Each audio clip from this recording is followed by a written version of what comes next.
Hello, everyone. Thanks for joining me today. Today we're talking about powering up our emotions, and I think we're really going to talk about the looking at the energy that you give and the energy you take away or give away. But we're going to look at it in a totally different perspective than I think you may have before.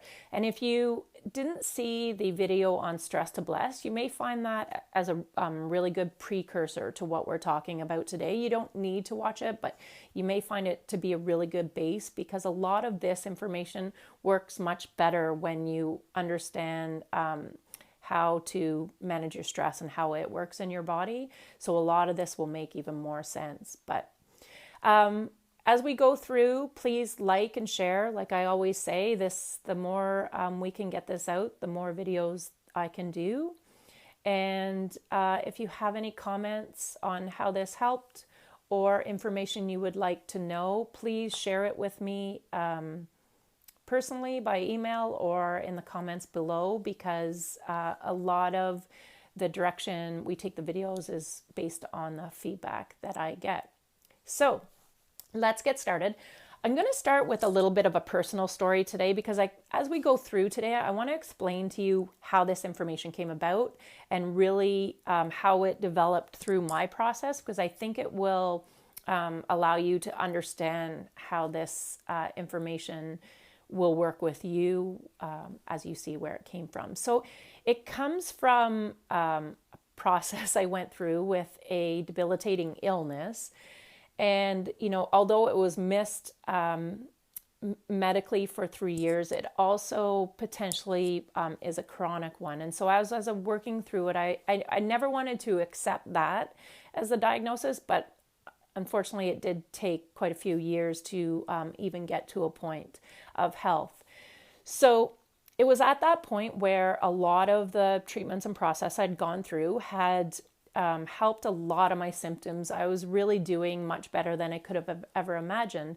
But I, ironically, was really struggling with energy, which was probably most frustrating to me because most of my life, I sort of felt like I had excess energy, almost like I had to burn it to even get focus or be balanced.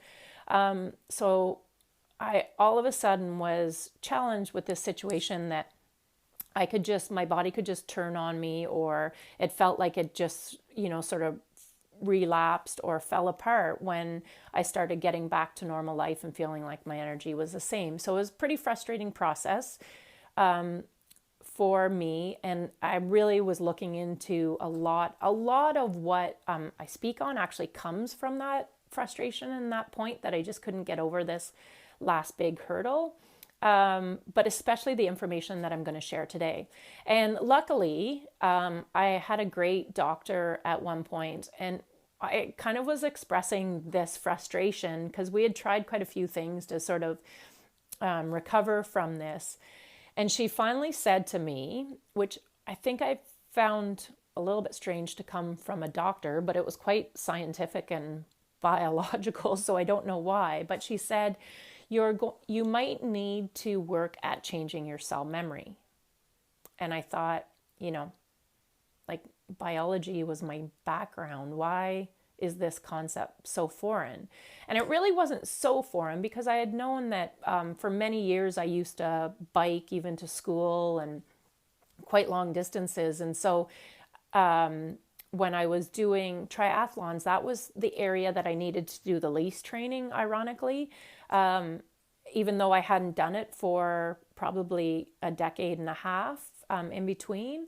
And I had done a bit of research on cell memory and was finding that a lot of that was coming from that. And it's just, that cell memory created those muscles, and a lot of it had been retained over the years. So the concept of cell memory isn't as foreign in fitness, but I think sometimes it's pretty much a foreign concept when we're thinking about health. So, being the type of person I didn't ask any more questions, and I'm not really sure why I didn't, but I did go home and start to do a lot of research. And so when I was looking into it, I really started with a basic definition of cells, like what are cells? And at the end of the day, they're almost empty, or it seems like they're almost empty. So I thought, what are they holding? What are they really doing? How does the memory part come in? And really they consist of subatomic energy particles. So that was enough to keep me going on the fact that energy particles, right? There's energy in the cells that creates the cell memory. So I can accept that maybe in here I can find some energy. And that's really all I wanted to do, was find just a little bit more energy in those cells. But really what's happening, and we have talked about this in other videos too, that really everything you're doing is sending signals to your body. So that really everything you're doing is sending, the neurons are sending neurotransmitters. That's where the messages are coming from. That's what the cells are retaining. So the question is, where are these signals coming from? What is sending them? What is telling the cell? And what is creating that memory that it has? So really, what it comes down to, it's your thoughts, actions, and emotions. And if you think of emotions, if you take the Latin derivatives of emotion, it's energy in motion. So it just proves it that those cell memories are getting messages from my emotions that are creating the memory that they have, or retaining the memory that they have. So that all made sense to me, and I'm sure it makes sense to you, except the question becomes, how do you change that? And I knew that one thing obviously I would have to do is I'm going to have to assess where or what these emotions are. What are these thoughts and feelings and emotions that I have? Where do they come from? And obviously your self-talk, the things you say to yourself, the information that you bring in is what is going to create those. But how do you really assess it? And trust me, it's actually not that easy. It's something you need to consciously take time and effort to do. So I decided that what I was going to do was kind of do a check-in with myself each day, because it's almost like our worlds are too busy that we can just stop every once in a while and go, oh, what was I thinking? What did I say to myself? And it sort of seemed like a silly thing to do. I'm going to sit down today and I'm going to ask myself, what are you thinking? What are you saying to yourself? And as crazy as it sounds to say I'm going to do that, I thought it's actually crazier that I've gone this many decades in my life and never thought of doing it. So if all I did was with my coffee in the morning, took a second and thought, how am I feeling? And I realized that once I had been trying to recover from my illness, I had been doing that physically, but I wasn't doing it mentally and emotionally. So what I mean by that, I would be like, where's your pain today? What are your issues? Is there something I can be doing or taking to kind of help my body feel better and get through the day? But I wasn't doing that with any other aspect of me. So now really what I had to do is sit down and say, what are you feeling and what are you thinking? And unfortunately, I'm going to say this because it's going to come across as harsh, but it's an important aspect because it shocked me to realize, and it's going to seem kind of blunt how I say this, but you will never discover a meaner bully than the one you experience in your own head when you start to do this. And as much as, things people say and do on the outside may hurt us, a lot of it can't affect us if we aren't already saying and doing it on the inside.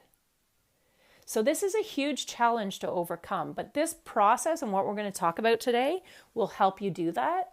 But not only that, it's just going to power up your energy from your thoughts like nothing you've experienced before. And it's going to give you all the utilities you need to kind of go through this process as you have these experiences, whether it's bullying from the inside or the outside, whether it's times and experiences that make you feel less.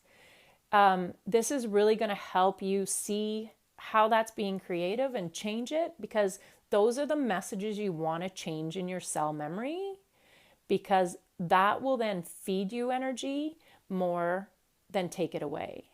And here's the big thing. You have 60 to 70,000 thoughts a day. Do you know, actually more, but that's kind of your basis. Do you know that most of those thoughts are negative? They're repeated. So say you have one negative thought or one negative thing you say to yourself, you're probably repeating it tens of thousands of times in a day. But get this, even more importantly, they've discovered that most of those thoughts are wrong. So you're telling yourself 60 to 70 thoughts a day that are negative, repeatedly negative, and probably most likely wrong. So I kind of started then from the other side, and I said to myself, when do I speak positively to myself? And I laugh a little bit when I say that, because that's even harder to examine, because you're going to realize that there's very few circumstances where you're your biggest fan. But if you can find those and discover those, that's going to show you how and what you're trying to accomplish here. And for me, it was ironic because, I'd spent my life trying to kind of burn off energy, or that's at the time how I thought, I functioned best. I found that I spoke positively to myself when I kind of put myself at the brink of failure. So, after I would accomplish one challenge, I would kind of up the ante and do something I wasn't really sure I could do. And it was in those times. And so it was in a half Ironman race where I was having a really bad swim, and a lot of stuff was happening, including people swimming over top of me. And I really was just at that brink of, I don't know what to do. I can't do this. And I remember, and I even sort of giggled about it afterwards, I remembered how positively I talked myself through it. And it turned out totally fine. And probably because I changed my perspective and all of a sudden was, my biggest fan, my best coach. So, what are the things that you need to say to yourself to get you through? Now, just imagine if that's the only area I could really easily find that I talk so positively myself. Can you imagine if you talk to yourself like that all day long, every day, what you could accomplish?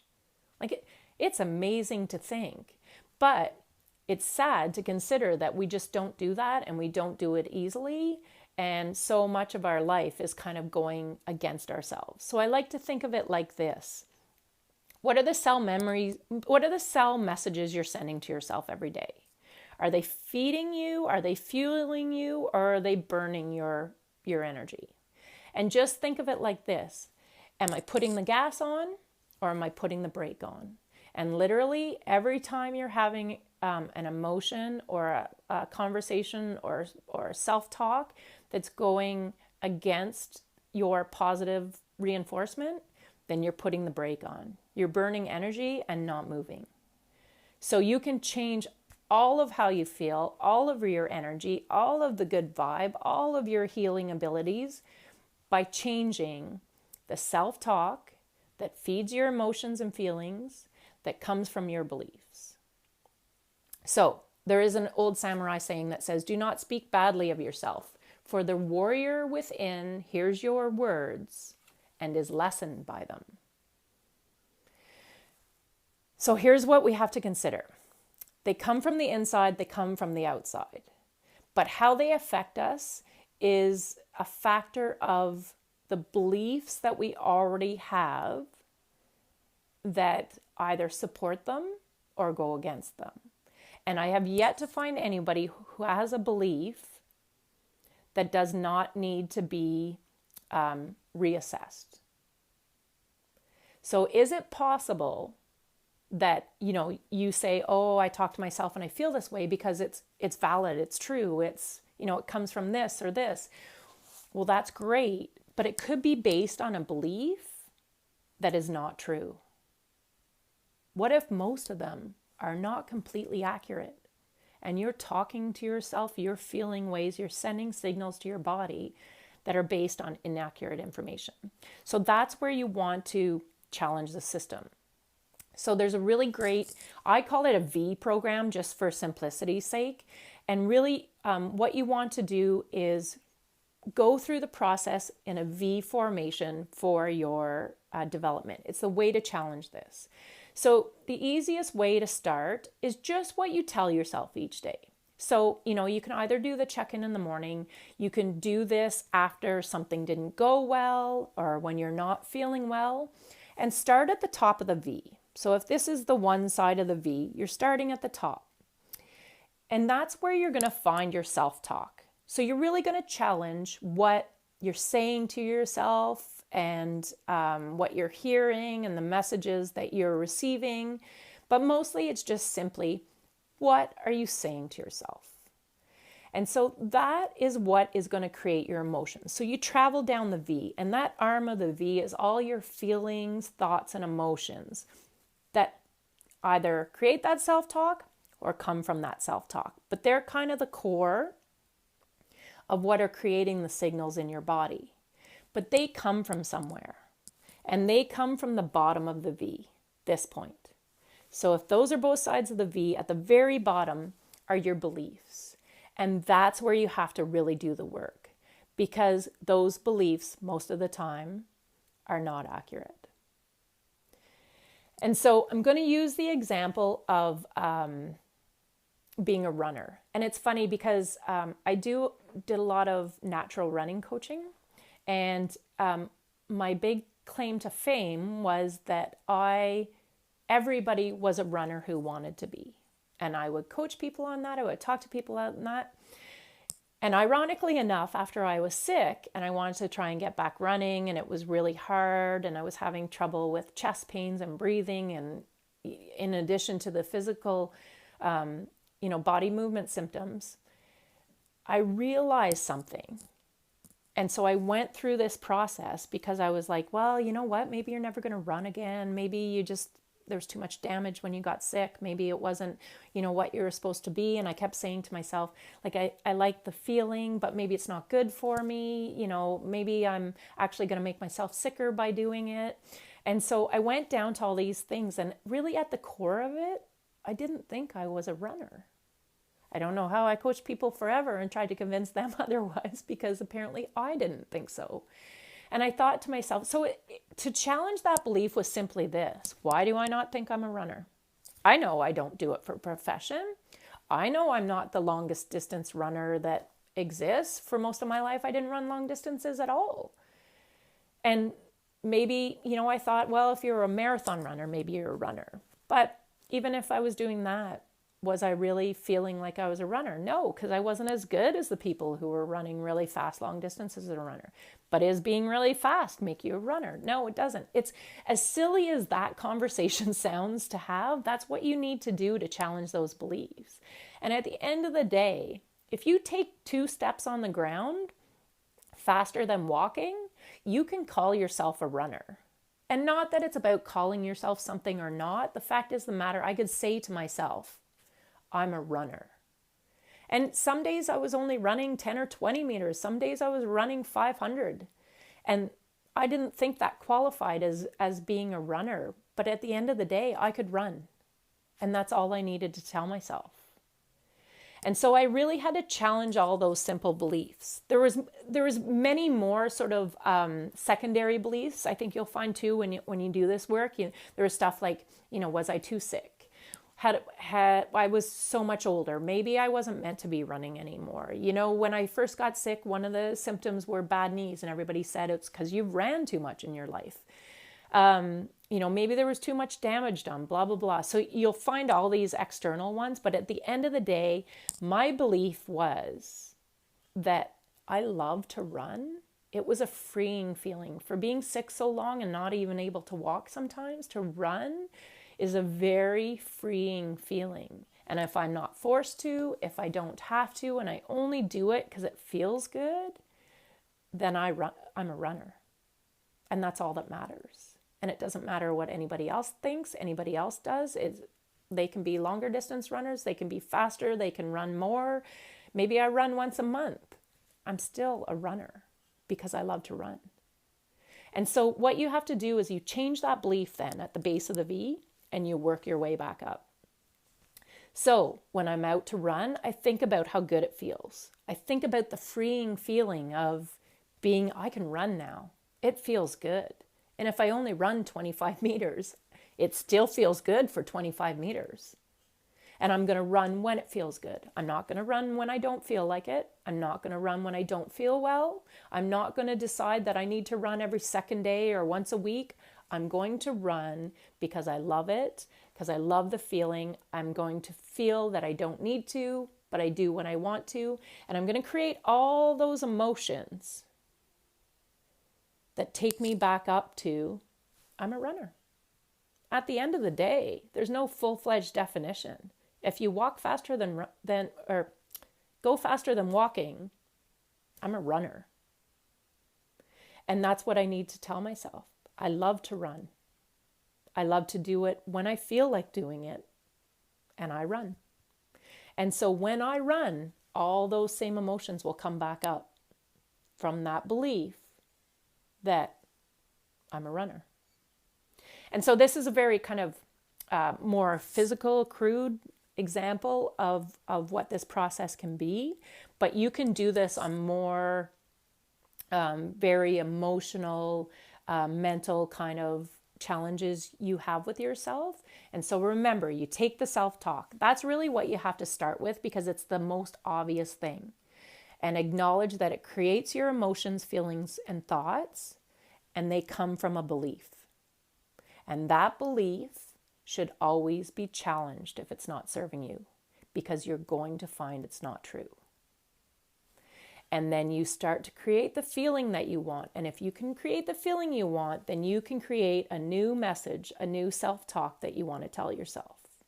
And here's the thing, this up here, that's affirmations. When people talk about affirmations, I say affirmations, they really work for me, they don't work for me. Some people think they're a hoax, but really what you're doing is you're creating a positive message that creates thoughts and feelings that build on your beliefs. And so affirmations are almost working backwards, but sometimes it's because we work backwards that they don't work. So what I mean by that is you really can't tell yourself an affirmation that you don't already believe. So you want that affirmation to create thoughts and feelings in your body, but you have to already believe it. So this is a really good exercise because if you go down this V and come back up, you've created your affirmation. And sometimes people will have challenges with affirmations, like, maybe I'm a runner was almost too grandiose of an affirmation to start with. So it's, I run 25 meters when I feel like it. Maybe that's my affirmation. Once in a while, my body feels it wants to run and I love to do it. It can be something really simple and then you can build it. So as you start with that affirmation and these thoughts and feelings match it and you have that belief, then build a new one. Okay, what's my belief now? Maybe now I'm going to run a 5K. And I feel that's possible. I believe it. So now I can create the thoughts and feelings in my body and talk to it like I'm a 5K runner. I love running 5Ks. I love the amount of time I spent out. I love the amount of time that my body is free and powerful and strong. Whatever it is, you have to believe it for it to really work. And so you always have to think, is this belief and this affirmation creating the thoughts and feelings that I want?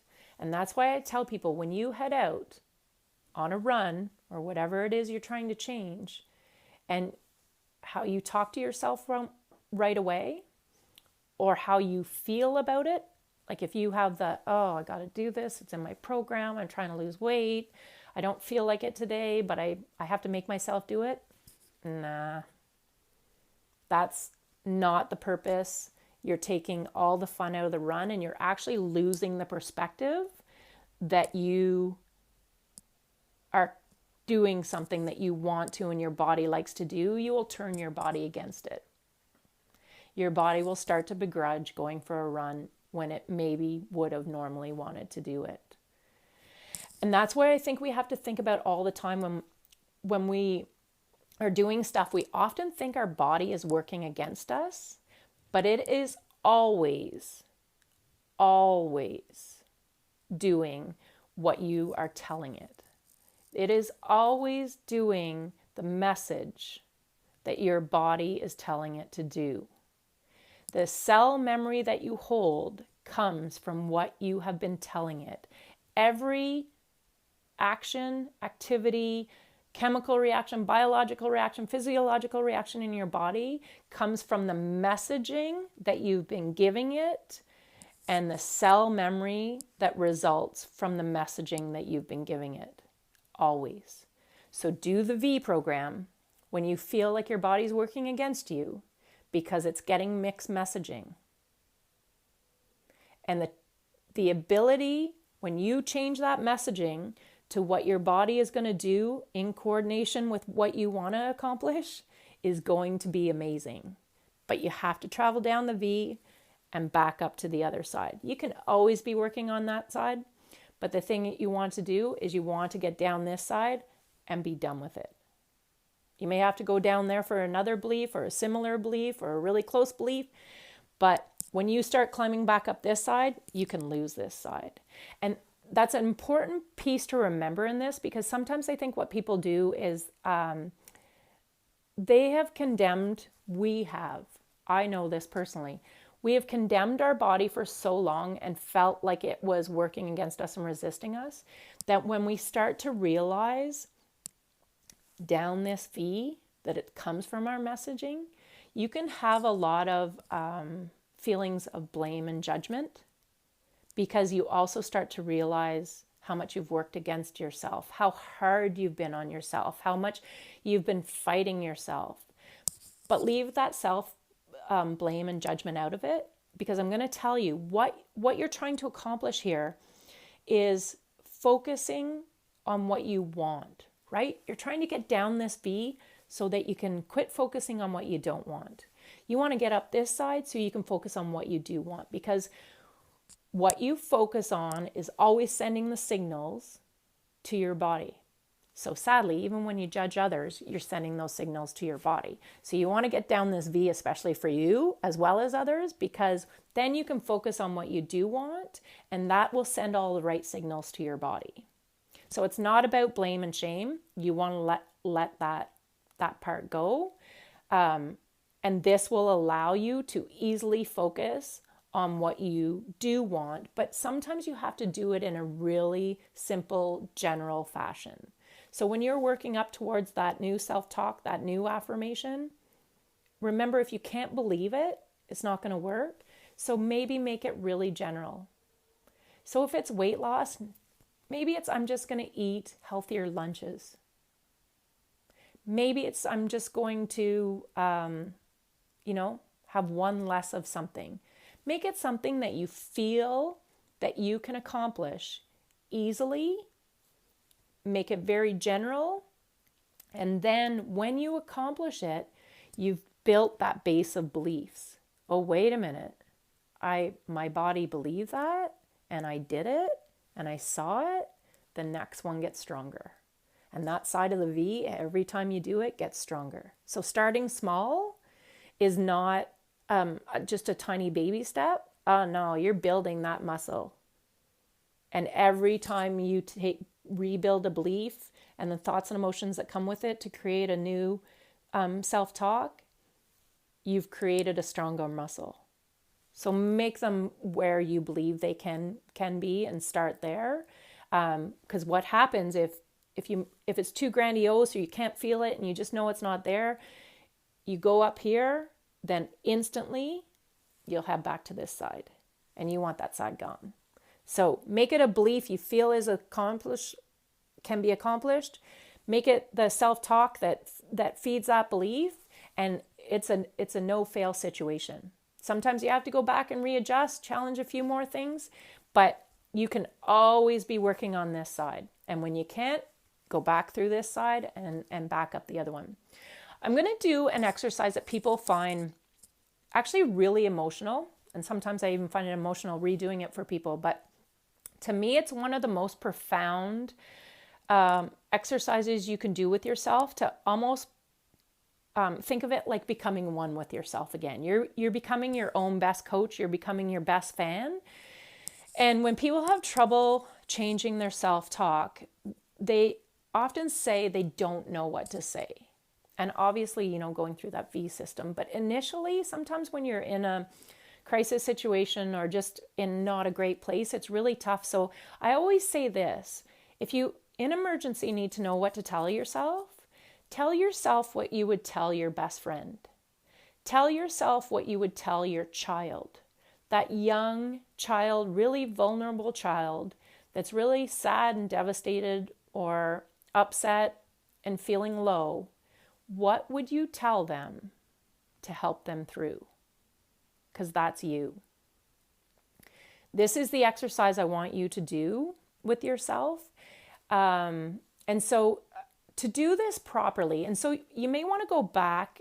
I'm at the 30-minute mark of this video. So you may find you want to go back to this point and redo this exercise a few times, because sometimes if you're listening to it in not a very private situation, or you just need to sort of be in a better, calmer place, then do this exercise and repeat it every time you feel you need to, because it's really powerful to grasp how you want to be talking to yourself and how you want to be taking care of yourself.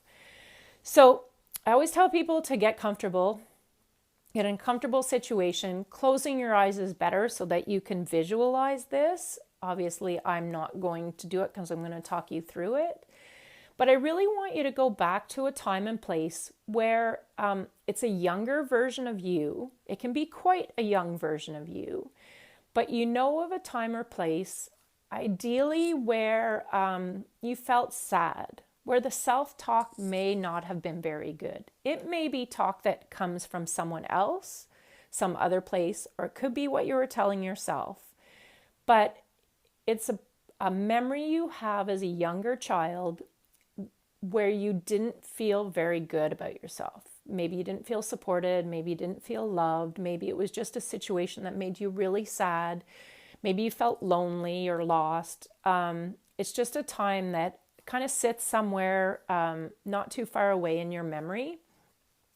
And I want you to, because you're closing your eyes, I want you to imagine that younger you. So you're almost like you can see them down a little path or hallway, or they're a little bit distance from you and you see them, but you know exactly how they feel. And I want you to walk towards them. And I want you to feel the compassion and the sympathy and the empathy that you're having towards them as you get closer to them.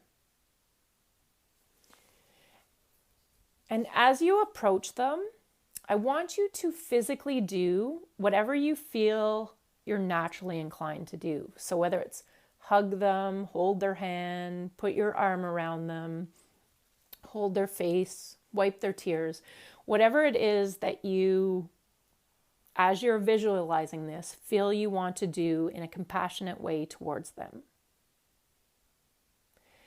And now I want you to say to them exactly what you needed to hear at the time when this happened. What are the words that you could have heard to make it a lot better from anybody at the time when you felt this way? What is it that you, as that younger person, needs to hear right now? And say it. Say it all. Repeat it.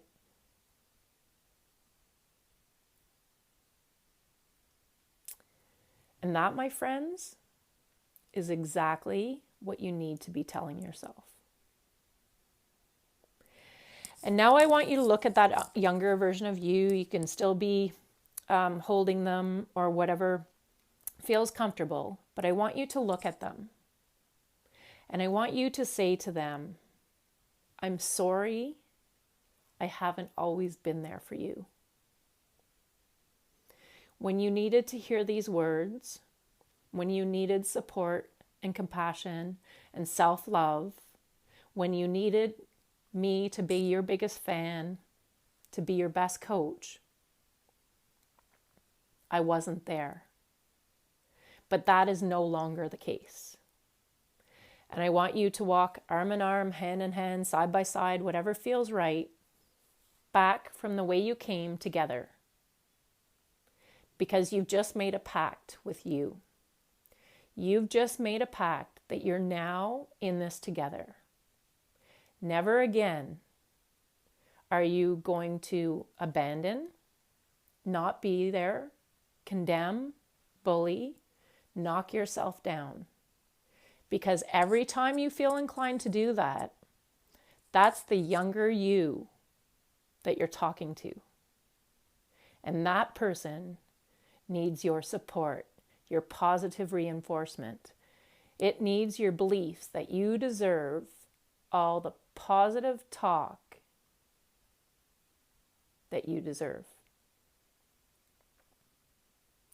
And that, my friends, will change your cell memory forever. Because all of the energy you're looking for, all of the positive reinforcement, boosting, thriving, empowering energy to get through life you're looking for is being created every day in those cells. Every day new cells are created. Every day you have the ability to start to change the cell memory of the old ones, because they multiply and create new ones that can actually start fresh with positive cell energy. And slowly over time, every day, even if you're just changing a few cells at a time, that's adding up every day. And every day you start to create a new you that's working with you. That younger you, that biological you, that mental part of you, you're all now in this together. You get now how this all works. And when you're not sure you can do it, then come back to the 30-minute mark of this video and redo that image of you with the younger you. You got this. This is power in a nutshell. This is where you create this. This is where you change everything about you, is in your cell memory. It's all there. You have so much power in doing what we talked about today, you can't even imagine it. But you just got to do it a little bit at a time. I'm sending huge compassion and empathy to all of you. This was a tough realization for me, but probably one of the most powerful lessons I learned. It's still a work in progress. So I wish you all love and happiness as you go through that, because it's through this, because this is all you can create by doing it. Thanks for listening. Please remember, like and share as much as you can. And I look forward to speaking with you all again soon. We have so much to do. Talk soon.